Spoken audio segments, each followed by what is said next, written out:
जय Jagannath. अभिप्ता unique world को स्वागत। यही भिडियो रे आपण माने देखिबे सांग माने आमर आपण माने भल भाबरे जानिछंती आज ठारू अर्थात 8 सेप्टेम्बर ठारू 12 सेप्टेम्बर पर्यंत आमर निपुण सप्ताह पालन होबार थिला। तो आमर 15 तारिख रु आरंभ होब निपुण सप्ताह पालन। तो सही उद्देश्य रे आमर कौन कौन सब कार्यक्रम करिवार अछि आमे किपरि करिबा तो से विषय रे रहिछि ए भिडियोटी। तो चलंतु विलंब न करी आरंभ करिबा। आपण माने देखुछंती पठन प्रोत्साहन अभियान पढ़िबा गढ़िबा ओडिशा जहाँकि सेप्टेम्बर 5 तारिख 2025 मसीह रे मान्यवर मुख्यमंत्री द्वारा राज्यव्यापी पठन अभियान पढ़िबा गढ़िबा ओडिशार शुभारंभ हैला। 5 तारिख 2025 रे एही पढ़िबा गढ़िबा ओडिशार शुभारंभ हैला। एही अभियान रे कौन कौन सब कार्यक्रम रहिछि तो चलंतु आमे देखिबा। एही अभियान माध्यम रे शिक्षार्थी मानकर मौलिक पठन दक्षता को सुदृढ़ करी स्वाधीन पाठक करिबा एवं नियमित पठनर अभ्यास विकसित करिबा लक्ष्य रहिछि। तेणु आमे जानिले एही जो पढ़िबा गढ़िबा आमर ओडिशार मुख्य उद्देश्य कौन रहिछि ना स्वाधीन पाठक करिबा। जे पिला माने जेपरि स्वाधीन पाठक हेबे तार्थ काहार बिना सहायता रे निजे पाठ को भल करी पढ़ी बुझी पारिबे। तापरे अभियान रो प्रारंभिक पर्याय कौन ना अभियान रो प्रारंभिक पर्याय विद्यालय गुड़िकरे उपलब्ध पठन सामग्री व्यवहार करी परिचालना करा जिवो। तेणु प्रारंभिक पर्याय रे कौन हेबो ना विद्यालय रे जेते सब पठन सामग्री रहिछि यथा आमर आपण कहि परिबे पाठागार पुस्तक कहि परिबे आमर लिटरेसी किट कहि परिबे एसबू व्यवहार करने कहुई। तापर परवर्ती पर्याय रे कौन हेबो ना ओडिशा विद्यालय शिक्षा कार्यक्रम प्राधिकरण द्वारा समस्त विद्यालय को श्रेणी अनुकूल पठन सामग्री जोगाई दिया जिवो। तार्थ आग को प्रति क्लास वाइज आउ किछि पठन सामग्री प्रोवाइड करा जिवो प्रति विद्यालय को। एथिपाई प्रशिक्षण कार्यक्रम रहिछि। देखंतु राज्य स्तरीय प्रशिक्षण रहिछि। एठी कौन हेबो ना अतिरिक्त जिला शिक्षा अधिकारी एवं जिला शिक्षा तत्व संयोजकों को अभियानर कार्यान्वयन पाई आवश्यक पदक्षेप कार्यक्रम परिचालना और तदारख संबंध में प्रशिक्षण दिया जिवो। यह रही राज्य स्तरीय। सेहीपरि जिला स्तर रे को माने नेबे ना जिला शिक्षा तत्व संयोजक अतिरिक्त जिला शिक्षा अधिकारी को मार्गदर्शन रे जिलार समस्त सीआरसीसी माननकु एठी विद्यालय स्तर रे कार्यान्वयन विषय रे सूचना दिया जिवो। ये रही आमर जिला स्तरीय। तापर एबे देखिबा क्लस्टर स्तरीय कौन रही। देखंतु क्लस्टर स्तर रे रहिबो सीआरसीसी शिक्षक शिक्षयित्री मानकु शिक्षार्थी स्तर चिन्हट करिबा पठन सामग्रीर व्यवहार उपलब्ध संबल और पठन सामग्रीर सठिक व्यवहार शिक्षार्थी मानकर प्रगति और स्तर उन्नतिर रेकर्ड रखिबा पठन मानदंड बजाय रखिबा नहीं तालीम दिया जिवो। तो आ ऊपर गोटे तालीम दिया जिवो जहा फल रे कि आपण माने प्रति विद्यालय रे एथि निमंते गोटे रेकर्ड मध्ये प्रस्तुत करा जिवो। तो देखिबा आमे किपरि भाबरे एही सब कार्यक्रम को आमे करिवार अछि।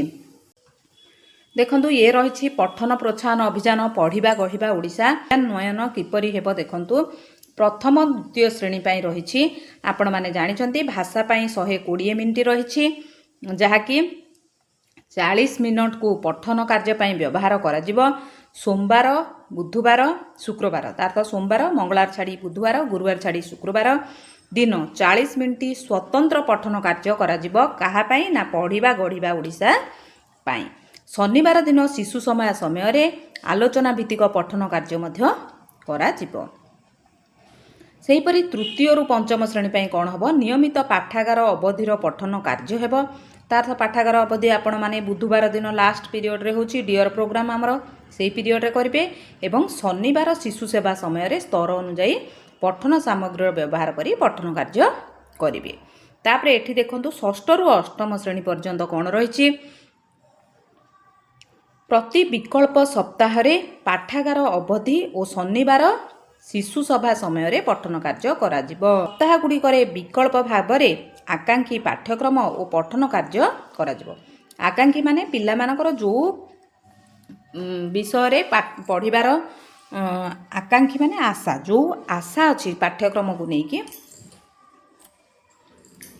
आकांक्षी ସପ୍ତାହ ଗୁଡ଼ିକରେ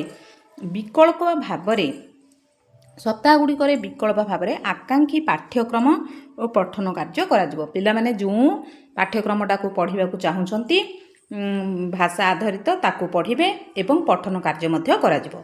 ତାପରେ ଏଠି ଦେଖନ୍ତୁ ଆପଣମାନେ ଭଲ ଭାବରେ ଜାଣିଦେଲେ ବର୍ତ୍ତମାନ ଏହା ପ୍ରଥମରୁ ଆରମ୍ଭ କରିକି ଆମର ଅଷ୍ଟମ ଶ୍ରେଣୀ ପର୍ଯ୍ୟନ୍ତ ଚାଲିବ ପଢ଼ିବା ଗଢ଼ିବା ଓଡ଼ିଶା।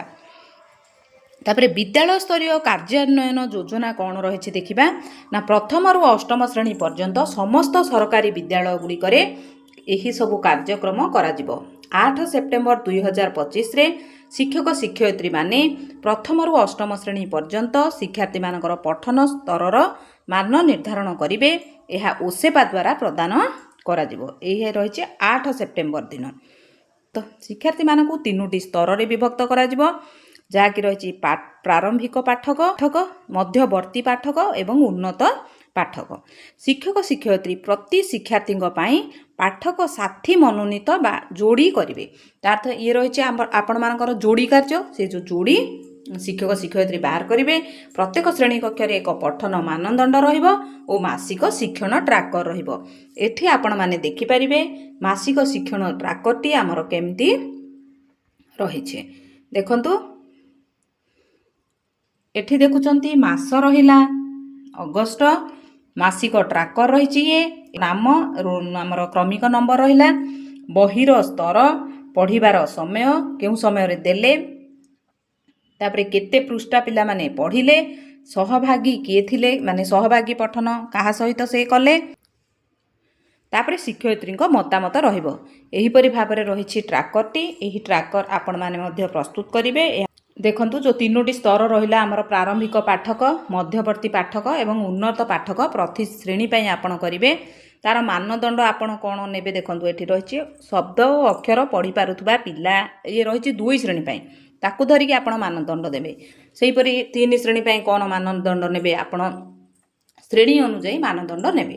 ତାପରେ ସ୍ତର 2ରେ ବାକ୍ୟ ପଢ଼ିପାରୁଥିବା ପିଲା, ତାପରେ ସ୍ତର 3ରେ ରହିବେ ଅନୁଚ୍ଛେଦ ପଢ଼ିପାରୁଥିବା ପିଲା। ଏଠି ଶବ୍ଦ ଅକ୍ଷର, ଏଠି ରହିଲା ବାକ୍ୟ, ଏଠି ରହିଲେ ଅନୁଚ୍ଛେଦ। ଏଥିପାଇଁ ଆମର ସ୍ତର 1ରେ ରହିବ 11 ଜଣ ପିଲା, ସ୍ତର 2ରେ 19 ଜଣ ଏବଂ ସ୍ତର 3ରେ ରହିଲା 6 ଜଣ। ମାନେ ଏହି ବିଦ୍ୟାଳୟରେ ଯେଉଁ ଆପଣମାନେ ଦେଖିଲେ ଏଇ ଉପରୋକ୍ତ ପିଲା 36 ଜଣ ରହିଛନ୍ତି, ଏହି 36 ଜଣଙ୍କୁ ଏହି 3ଟି ସ୍ତରରେ ସେମାନେ ବିଭକ୍ତ କରିଛନ୍ତି। ଆପଣମାନେ ନିଜ ନିଜ ବିଦ୍ୟାଳୟର ପିଲା ସଂଖ୍ୟାକୁ ନେଇ କେଉଁ ପିଲା କେଉଁ ସ୍ତରରେ ରହିଲେ ଆପଣମାନେ ଏଠି ଉଲ୍ଲେଖ କରିବେ କେତେ ଜଣ ପିଲା କେଉଁ ସ୍ତରରେ ରହିଲେ। ଦେଖନ୍ତୁ ଇଏ ରହିଲା ପଠନ ପ୍ରୋତ୍ସାହନ ଅଭିଯାନ ପଢ଼ିବା ଗଢ଼ିବା ଓଡ଼ିଶା। ଏଠି ପ୍ରଧାନ ଶିକ୍ଷକ ଶିକ୍ଷୟିତ୍ରୀ CRCCଙ୍କ ଦାୟିତ୍ୱ କ'ଣ ରହିଛି ଦିଆଯାଇଛି। ଆମେ ବର୍ତ୍ତମାନ ଦେଖିବା ପ୍ରଧାନ ଶିକ୍ଷକ ଶିକ୍ଷୟିତ୍ରୀଙ୍କ ଦାୟିତ୍ୱ କ'ଣ ରହିଛି। ଶିକ୍ଷକ ଶିକ୍ଷୟିତ୍ରୀମାନେ ପ୍ରଧାନ ଶିକ୍ଷକ ଶିକ୍ଷୟିତ୍ରୀ ଏବଂ ଅନ୍ୟ ସମସ୍ତ ଶିକ୍ଷକ ଶିକ୍ଷୟିତ୍ରୀଙ୍କ ଦାୟିତ୍ୱ କ'ଣ ରହିଛି। ଶିକ୍ଷକ ଶିକ୍ଷୟିତ୍ରୀମାନେ ସ୍ତର ଅନୁଯାୟୀ ଉପଯୁକ୍ତ ପଠନ ସାମଗ୍ରୀ ପୋଷ୍ଟର ଷ୍ଟୋରି କାର୍ଡ଼ ପ୍ରସ୍ତୁତ କରିବେ। ସ୍ତର ଅର୍ଥ ଆମର ଯେଉଁ 3ଟି ସ୍ତର ରହିଲା ପ୍ରାରମ୍ଭିକ ସ୍ତର, ମାଧ୍ୟମିକ ସ୍ତର, ଏଇ ଯେଉଁ 3ଟି ସ୍ତର ରହିଛି ସେହି ସ୍ତର ଆଧାରରେ ପୋଷ୍ଟର ପ୍ରସ୍ତୁତି କରିବେ ବା ପଠନ ସାମଗ୍ରୀ ରେଡ଼ି କରିବେ। ପ୍ରଧାନ ଶିକ୍ଷକ ଶିକ୍ଷୟିତ୍ରୀମାନେ ଶିକ୍ଷାର୍ଥୀଙ୍କର ସ୍ତର ଅନୁସାରେ ଆବଶ୍ୟକତା ଭିତ୍ତିକ କାର୍ଯ୍ୟ ପୁସ୍ତିକା ମଧ୍ୟ ପ୍ରସ୍ତୁତ କରିବେ ଏବଂ ସେମାନଙ୍କୁ ସହାୟତା କରିବା ପାଇଁ 30 ମିନିଟ୍ ପଠନ କାର୍ଯ୍ୟକ୍ରମକୁ ନିଶ୍ଚିତ କରିବେ। ଶିକ୍ଷକ ଶିକ୍ଷୟିତ୍ରୀମାନେ ଅଭିଭାବକ ଶିକ୍ଷକ ବୈଠକରେ ଶିକ୍ଷାର୍ଥୀର ଅଗ୍ରଗତି ବିଷୟରେ ଆଲୋଚନା କରିବେ। ଓସେପା ଦ୍ୱାରା ଦିଆଯାଇଥିବା ଡିଜିଟାଲ ବିଷୟବସ୍ତୁଗୁଡ଼ିକୁ ସ୍କୁଲ ହ୍ୱାଟ୍ସଆପ୍ ଗ୍ରୁପ୍ କିମ୍ବା ଚାଟବୋର୍ଡ଼ ମାଧ୍ୟମରେ ଅଭିଭାବକମାନଙ୍କ ପାଠକୁ ପଠାଇବେ। ଅଭିଭାବକଙ୍କୁ ଶିଶୁ ସଭାକୁ ନିମନ୍ତ୍ରଣ କରିବେ। ଯେଉଁ ଶିଶୁ ସଭା ଆମର ଶନିବାର ହେବ, ଶନିବାରକୁ ଶନିବାର ସେହି ଶିଶୁ ସଭାକୁ ନିମନ୍ତ୍ରଣ କରିବେ। ବିଦ୍ୟାଳୟ ସ୍ତରୀୟ କାର୍ଯ୍ୟକଳାପ ଗୁଡ଼ିକର ଫଟୋଗ୍ରାଫ ଏବଂ ଭିଡ଼ିଓ ମାଧ୍ୟମରେ ଡକୁମେଣ୍ଟେସନ୍ ମଧ୍ୟ କରାଯିବ। ଆବଶ୍ୟକୀୟ ସାମଗ୍ରୀ ପ୍ରସ୍ତୁତ କରିବା ପାଇଁ କମ୍ପୋଜିଟ୍ ବିଦ୍ୟାଳୟ ଅନୁଦାନର ସର୍ବାଧିକ 0.5% ଆପଣ ବ୍ୟବହାର କରିପାରିବେ। ତେଣୁ ଏଠି ଆପଣମାନେ ଦେଖିଲେ ଆପଣମାନେ କମ୍ପୋଜିଟ୍ ଗ୍ରାଣ୍ଟକୁ ମଧ୍ୟ ବ୍ୟବହାର କରିବେ, କିନ୍ତୁ କେତେ ନା କମ୍ପୋଜିଟ୍ ଗ୍ରାଣ୍ଟର 0.5%କୁ ବ୍ୟବହାର କରିବେ। ଇଣ୍ଟରନେଟ୍ ସଂଯୋଗ ନିଶ୍ଚିତ କରିବେ। ଟାବ୍ଲେଟ୍ ବ୍ୟବହାର କରି ଶ୍ରେଣୀ ଅଧିବେଶନ ସମୟରେ ଅଡ଼ିଓ ଏବଂ ଭିଡ଼ିଓ କାହାଣୀ ଦେଖାଇବେ। तापरे प्रधान शिक्षक शिक्षयित्री माने यही समस्त पदक्षेप को कार्यकारी करेंगे। सीआरसीसी एवं ब्लॉक शिक्षा अधिकारी जेते सब समस्या आसीबो से समस्यार समाधान पई आपण मानकु गाइड करेंगे। वर्तमान आमे देखिबा सीआरसीसी भूमिका कौन रही। देखंतु सीआरसीसी माने विद्यालय परिदर्शन करेंगे एवं पठन अभियान कार्यक्रम तदारख करेंगे। पठन समय एवं पठन सामग्री को देखिबे। पठन कहानी कहवा सहपाठी कार्यकलाप आयोजन करिबारे शिक्षक शिक्षयित्री एवं प्रधान शिक्षक शिक्षयित्री को सहायता करेंगे।